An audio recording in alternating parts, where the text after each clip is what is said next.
Our topic is about the examples of non-linear text. In our previous lesson, we discussed that non-linear texts are non-linear and non-sequential.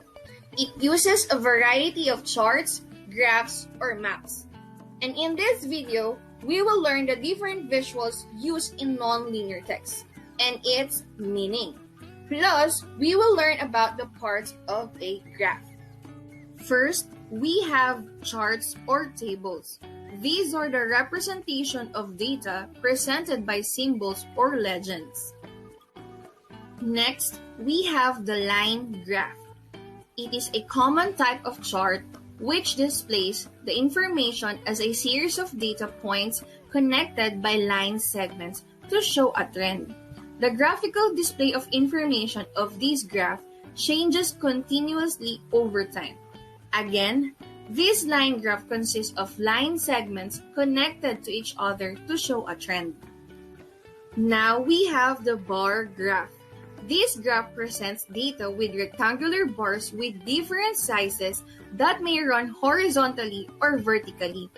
Take note that the longer the bar, the greater the value. Bar graphs are better for comparing larger changes or differences in data among the group. It also shows numbers that are independent of each other. Last, we have the pie graphs. This graph is a circular chart which is divided into slices or parts to illustrate proportions. The breakdown of the items is shown by percentage, which is presented in a slice of a pie. The key to a pie chart is that all of the slices must be equal to 100%.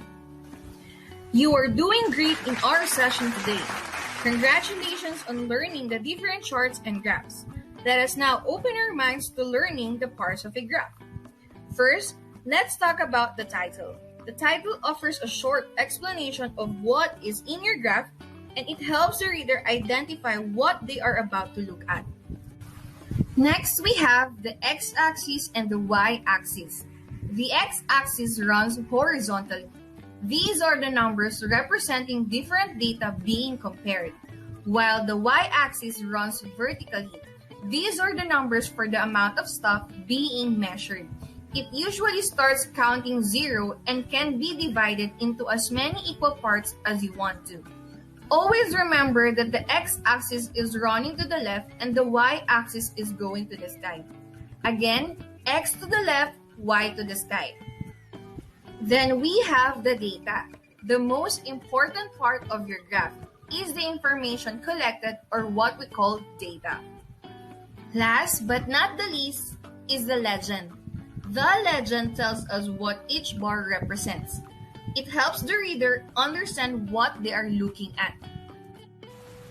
We are about to end our session, but let's take a recap of our lesson by answering these questions.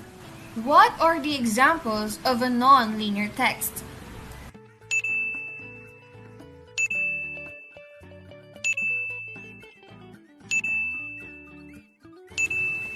Very good! Some examples of non-linear text are charts and tables, bar graph, line graph, and pie graph. Now, can you give me the parts of a graph?